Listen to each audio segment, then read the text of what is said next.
अस्सलाम वालेकुम। हमारा इस वीक का डिसऑर्डर पेडोफिलिक डिसऑर्डर है, जिसके ऊपर हम बात करेंगे। Paedophilic, if we look into the word, just word, तो इसका ये बेसिकली इस वर्ड का मीनिंग ये है कि अनवांटेड ऑब्सेशन हो हमारा किसी भी चाइल्ड की तरफ, जो कि जिसको हम हार्म पहुंचा सकते हों, जिसके अंदर सेक्सुअल इंटरेस्ट आपका शामिल हो। तो इस तरह के किसी भी तरीके से अगर हम बच्चे को नुकसान पहुंचा सकते हैं तो दैट इज़ पेडोफिलिया। और ऐसे इंसान को जिसके अंदर ये ख्वाहिशात मौजूद होती हैं जो कि सेक्सुअली हार्म कर सकता है किसी भी बच्चे को, दैट इज़ पीडोफाइल, उसको हम पीडोफाइल कहते हैं।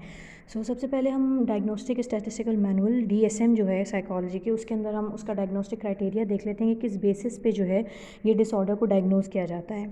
सबसे पहला क्राइटेरिया ये है कि कम से कम 6 महीने, एटलीस्ट 6 मंथ्स जो हैं, रिकरेंट किस्म की जो है वो अराउजिंग सेक्सुअल अराउजिंग फैंटेसीज़ हों इंसान की, जो कि जिनके थ्रू सेक्सुअल अर्जेस हों और बिहेवियर जो है उसके अंदर सेक्सुअल एक्टिविटीज़ इन्वॉल्व हों विद द चिल्ड्रन जो है जो बच्चा है उसकी एज जो है वो 13 साल या उससे कम होनी चाहिए।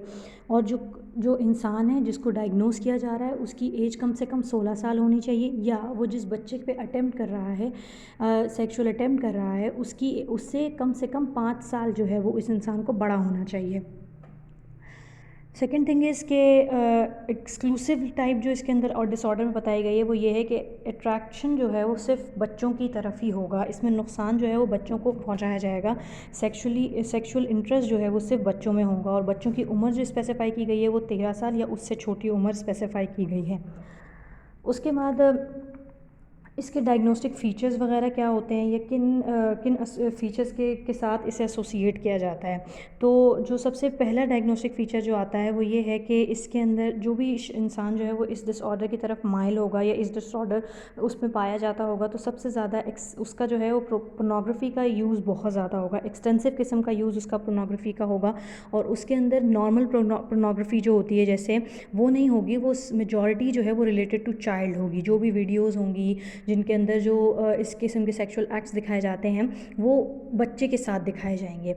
वो बच्चों के साथ जो है वो उसको सेक्सुअल अराउजल्स जो हैं वो किसी भी ऐसी वीडियो को देख के मिलेंगे जिसके अंदर बच्चे इन्वॉल्व हों।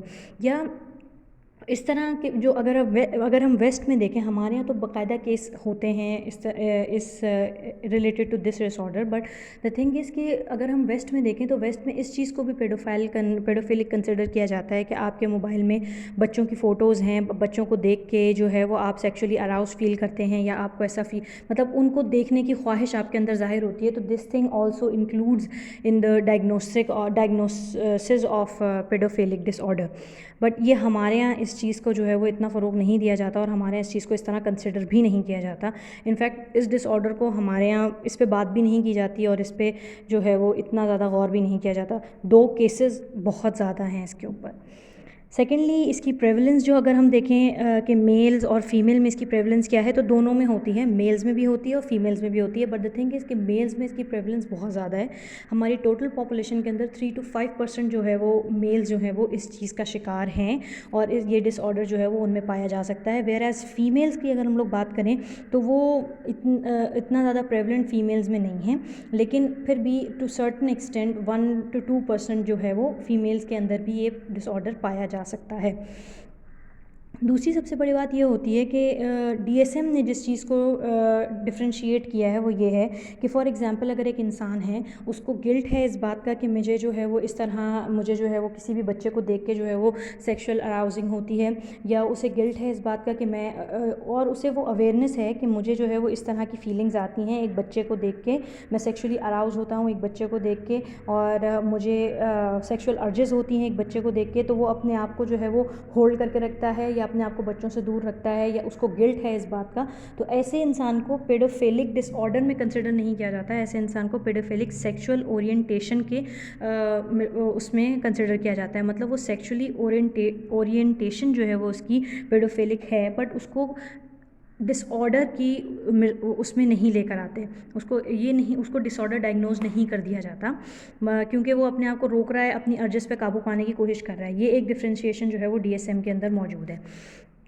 Secondly if you look at the developmental course, तो उसके अंदर जो सारा क्राइटेरिया ही दोबारा रिवाइज़ किया हुआ है कि क्या क्या चीज़ें मौजूद होनी चाहिए, एज क्या होनी चाहिए। द थिंग इज़ कि इसके अंदर अगर आपके अंदर ये डिसऑर्डर मौजूद है फॉर एग्ज़ाम्पल, तो इसके बहुत सारे जो हैं वो सब्जेक्टिव डिस्ट्रेसेस भी होते हैं। आपके अंदर गिल्ट हमेशा रहता है, शेम बहुत ज़्यादा हो जाता है, आपके अंदर सेक्शुअल फ्रस्ट्रेशन आ जाती है, because if you are attracted towards a child, तो ये एक आपके माशरे के हिसाब से भी आपको फ्रस्ट्रेट कर देता है कि what kind of a person am I, अगर आपको गिल्ट और शेम वाली फीलिंग्स भी हैं आपके अंदर। तो दूसरा, फीलिंग्स ऑफ आइसोलेशन, इंसान आइसोलेटेड रहना शुरू कर देता है। देन रिस्क और प्रोग्नोस्टिक फैक्टर्स जो हैं, जो रिस्क हैं या कॉजेज़ हम जिनको कहते हैं आम लैंग्वेज में, 3 किस्म के कॉजेज़ हो सकते हैं। या तो टेम्परामेंटल हो सकते हैं, इन्वायरमेंटल हो सकते हैं, या जेनेटिकली हो सकते हैं, लाइक बायोलॉजिकल कॉजेज़ जो हैं। So if you talk about the temperamental, so उसके अंदर ये है कि इंसान फॉर एग्ज़ाम्पल अगर किसी को ये इस तरह की अर्जेस होती हैं या इस तरह की, और वो डायग्नोज नहीं है, पेडोफिलिया से डायग्नोज नहीं किया गया उसे, बट उसे इस तरह की अर्जेस हैं, तो that person is mostly related to an anti social, मतलब वो इंसान एंटी सोशल होगा, या उसका जो है वो बुलिंग का शिकार होगा। इस तरह के जो मेल्स होते हैं या फीमेल्स होते हैं, या जो लोग भी इससे इस तरह के हालात का शिकार होते हैं, उनके अंदर जो है वो इस तरह के अर्जेस हो सकती हैं, और उसे वो एक्ट आउट करते हैं by sexually harassing the children, या अपनी अर्जेस को जो है वो सेटिस्फाई करने के लिए सेक्सुअल एक्ट कंडक्ट करते हैं बच्चों के साथ। Secondly if you look at the environmental factors, then ये एक बहुत बड़ा फैक्टर है कि अगर कोई भी इंसान बचपन में सेक्सुअली अब्यूज़ हुआ है, तो बहुत चांसेस हैं कि उसके अंदर बड़े होकर पेडोफाइल वो बन जाए, या उसके अंदर पेडोफिलिक डिसऑर्डर के सिम्टम्स मौजूद हों। Secondly if you talk about the genetics, biological problems causes जो हो सकते हैं, वो ये है कि जब प्रीनेटल वो होती है, जब इंसान माँ के पेट में होता है, जब वूम्ब के अंदर होता है, तो उसके अंदर अगर मदर का कंजम्पशन है अल्कोहल का, या मदर डिस्ट्रेस में है, या उसे किसी किस्म की एंजाइटी है, तो न्यूरो डेवलपमेंटल प्रीटर्बेशन हो सकती है। What is neurodevelopmental perturbation? That is brain के अंदर आपके किसी भी किस्म की प्रॉब्लम हो सकती है, डिफॉर्म हो सकता है। स्टडीज़ के थ्रू ये भी आइडेंटिफाई किया गया है कि ब्रेन के अंदर जो ग्रे मैटर होता है उसका वॉल्यूम बहुत ज़्यादा होता है जो पेडोफिलिक्स होते हैं उनके अंदर। इस चीज़ का ग्रे मैटर बहुत ज़्यादा होता है, और थोड़ी सी डिफॉर्मिटी भी जो है वो आइडेंटिफाई की गई है उनके अंदर जो जिनमें पेडोफिलिया आता है। सबसे आखिर में we will talk about the treatment, कि हम इसको किस तरीके से प्रिवेंट कर सकते हैं अपनी सोसाइटी के अंदर। बहुत पहले ब्रिटिश में बहुत पहले if you talk about England, तो ये बहुत ज़्यादा ये वाला डिसऑर्डर जो है बहुत पहले in the sense of 80s और 70s और 80s के अंदर ये डिसऑर्डर बहुत ज़्यादा बढ़ गया था, प्रेवलेंस में था इंग्लैंड के अंदर। तो उन्होंने जो हल तलाश किया था उसका वो ये था, वो कैस्टरेशन का हल था, जो अभी अभी रिसेंटली एक रेप केस जो आया था उसके अंदर जो है वो बिल पास हुआ है अभी कैस्टरेशन का, दैट इज़ द कैस्टरेशन। उसको फिर ह्यूमन राइट्स के थ्रू वहाँ पे ह्यूमन राइट्स ऑर्गेनाइजेशंस ने जो है वो उसको ख़त्म कराया था कि ऐसा नहीं होना चाहिए, बट द कैस्टरेशन जो है वो उसके थ्रू बहुत ज़्यादा इफेक्टिव रिजल्ट सामने आए थे।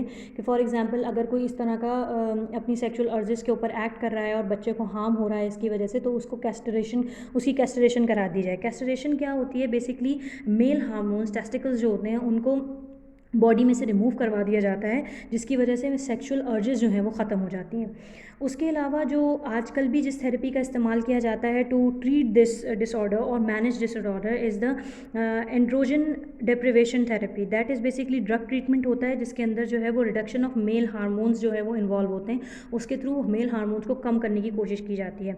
उसके अलावा सेरोटोनिन रीअपटेक इनहिबिटर्स मेडिसिन होती हैं, उनको दिया जाता है to treat the OCD, because इसके अंदर भी एक बहुत बड़ा फैक्टर ये होता है कि आपको जो है वो इंट्रूसिव किस्म के बार बार ये ख्यालात आ रहे होते हैं जो आपको सेक्सुअली अट्रैक्ट करते हैं बच्चों की तरफ। तो उन ख्याल के इंट्रूजन को ख़त्म करने के लिए और बार बार उनकी कंपल्शन, मतलब उनके अकरिंग को और उसकी कंपल्शन को ख़त्म करने के लिए और मैनेज करने के लिए जो है वो SSRIs ली जाती हैं। उसके अलावा थॉट की डायरेक्शन को चेंज करने के लिए CBT का इस्तेमाल किया जाता है, और वो भी इसमें काफ़ी फ़ायदेमंद रही है। Now if you talk about the differential disorders के कौन कौन से डिफरेंशियल डायग्नोसिस किए जा सकते हैं इसके साथ, उनमें एंटी सोशल पर्सनैलिटी डिसऑर्डर आ जाता है। मैंने भी पीछे भी आइडेंटिफाई किया था कि वो बंदा एंटी सोशल हो सकता है, बुलिंग का शिकार, या किसी भी वजह से वो बिल्कुल अकेला रहता हो जिसकी वजह से ये अर्जेस उसके अंदर मौजूद हों। सेकेंडली एल्कोहल अब्यूज़ हो सकता है, या सब्सटेंस अब्यूज़ डिसऑर्डर इसके अंदर मौजूद हो सकता है। सेकेंडली ऑब्सेसिव कंपल्सिव डिसऑर्डर, जैसा कि मैंने अभी एक्सप्लेन किया। कोमोबिडिटी के अंदर अगर हम लोग चेक करें तो फिर उसके अंदर वही सब्सटेंस यूज़ अब्यूज़ डिसऑर्डर आ जाता है, डिप्रेसिव डिसऑर्डर भी आ जाता है, बाइपोलर, एंजाइटी पर्सनैलिटी डिसऑर्डर या एंटी सोशल पर्सनैलिटी डिसऑर्डर्स भी पाए जाते हैं। और ट्रीटमेंट में ऑलरेडी वो कर चुकी हूँ, एक्सप्लेन कर चुकी हूँ, जिसके अंदर कैस्ट्रेशन शामिल है, एंड्रोजन डिप्रिवेशन थेरेपी शामिल है, SSRIs शामिल हैं to cut down the OCD, to manage and cut down the symptoms of OCD, and CBT to redirect the thoughts process so it can be managed properly. Jazakallah.